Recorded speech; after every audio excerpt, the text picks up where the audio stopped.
Brent, Saturday you mentioned maybe the team feels tired, kind of like physically, mentally, just like the toll of the last 10 months. And is this something as a head coach you're still sort of learning? Last 10 months being tired, I don't know, but maybe the season. The season's always challenging. And so mentally and physically, whether you're winning a whole bunch of games, as the season goes on, the air gets thinner. It gets harder, not easier. And no matter whether you're being successful or you're not being successful, it gets harder. You know why it gets harder? I'm asking, do you know why it gets harder? Day-to-day grind. Yeah, the day-to-day grind. It's hard to show up every day and do the mundane. In doing it every single day over and over and over and over. And you do it to a point where you can't get it wrong. And that's a very hard place to get to. And you would do that, you would have that same purpose and that same intent, whether you're undefeated or, again, you're not having the success that you want. That's the formula that it takes. You know, it's as simple as hard work, commitment, consistency, handling the success, handling the failure, you know, putting the work in every single day, you know, one day at a time. So, you know, you're always right. We're getting ready to have a bye week after this week. Why do you have bye weeks? Why that? You know, you used to have 2 bye weeks built in. Why did we do that for so many years? You know, forever, because it's good on the body. You know, it's good to you know. I challenge the guys to renew their mind and body and spirit every single week. You start over. It's the season of its own. You know. This week right here is got an opportunity to be the week, you know, a great opportunity for us to have the kind of finish that we want. You know, it's going to take that. And so, you know, from a leadership standpoint, that's, you know, part of my job is to, you know, to understand the pulse of the team and to try to help and serve them that way. And sometimes that's as simple as this time of the year, you start slowly cutting down the minutes per period. You cut down, you know, a couple of periods. There's a lot of things that you change up inherently, not whether or not they're quote unquote tired. This is that time of the year anyway. So, but sometimes it's the smallest things like that can be a shot in the arm and keep guys, you know, excited and engaged and fully committed, you know, to finishing strong. You know, you see it all the time. Whatever the top 20 teams we're one of them preseason. You know, there's very few standing still in that top 20, I would guess. Anybody know, you know, how many it is? I bet it's, I don't know either. I bet close to half of them are no longer in the top 20. So what happens?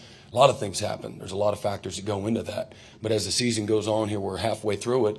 Guys, teams, units, coaches, everybody can lose their way. Has that happened to us? I don't know. You know, I know we're not playing fundamentally sound. You know, we're not doing, you know, we're not tackling well. Again, I always go back to the defense. You know, but, you know, 2 games ago, we go 10 straight series in the first half and, you know, we get 17 points and we don't have a drive in the first half that's over, you know, that's close to 2 minutes long. That takes a toll too, as we've discussed in preseason and all that does. I mean, that's a very real thing. And so just being efficient, staying on the field. Last week, I thought in the first half we did, although we weren't scoring points, which you don't like, you know, you get an opportunity to get in plus side of the field. You got to score. And, you know, but, you know, we were possessing the football and moving the football. And so changing field position. So that's a momentum thing too, that, you know, both sides can, you know, complement one another, getting off the field, you know, doing well in the kicking game and then moving the ball and getting first downs, chewing up clock and putting yourself in position to score. So, you know, all those things, you know, can take a toll. Are we tired? And my thing is, this is the time of year where, you know, you need that bye week. You know, how can we help our guys, you know, moving forward, you know, get our guys to continue to buy into the recovery resources that we have. Sleep's incredibly important. We've played 4 games, 11 a.m.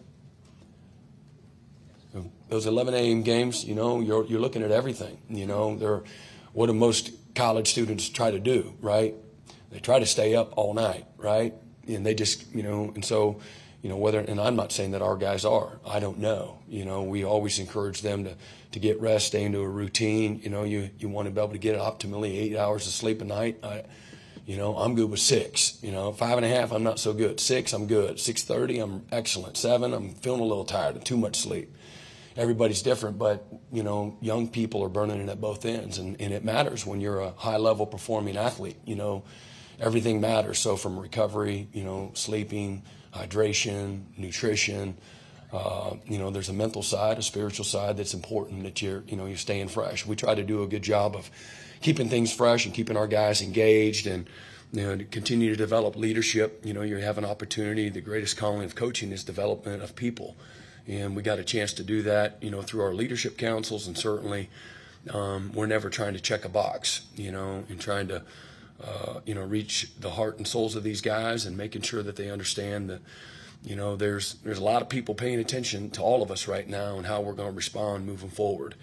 And there's many people that, and justifiably so, that is like, man, you know, throwing in the towel. You know, that's fine. You know, that's part of, we have a responsibility in that. And like I said, you know, after the game, if we don't like what they're writing, then, you know, let our play be our voice, you know. So it's all into the criticism, and, you know, the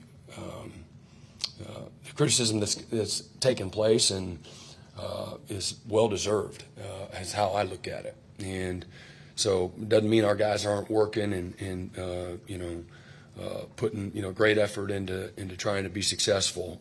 I know I see that, you know, every day. And so, you know, this is that week that we start to, you know, tweak our schedule, and but, you know, maybe it's a week or so too late. I don't know. You know, I wouldn't use that as an excuse. You know, we got destroyed 2 straight weeks. You know, and we're missing wide open guys, and not tackling people and things of that nature. You know, I put that more on us as coaches, and fundamentally, and trying to help them better than I do, you know, being tired. I'm the one that brought it up, I know, and so I do think that, you know, we need to help our guys get fresh. Brent, believe it or not, that was going to be my question too. So I wanted to explore. I don't believe it, actually. I don't know if you're piggybacking off of him, but. I was going to explore the Schmidt-built offseason. This is a more rigorous offseason than the guys have had before. You said several times during camp and in the first few weeks you went 24 straight days inside drill. Looking back on that, was that too much coming at these guys at once? Maybe no, that's what we're used to. I've seen it, you know, have high level success, and we're going to continue to be and stress to be a physical football team. Obviously, during the season, you know, you have your much smaller scale of good on good, and we'll try to be very mindful of keeping guys healthy, but getting the work that they need, good on good, in a safe way to keep them fresh, you know, from that standpoint. So, you know, no, I don't think it has anything to do with, I'm digging my feet in here, you know, my cleats in the ground, but I feel very confidently about that. That's not abnormal to what, it might be abnormal for other guys, you know, on staff or on the team, but it's not abnormal for me. You know, you got to practice tough to play tough, and we're not as tough as we need to be right now, and that's, you know, that's on us as coaches, and it's not, I'm not pointing a finger at anybody. You know, we just got to continue to develop that. And so hopefully over time we'll get there. For more information, you can visit TulsaWorld.com.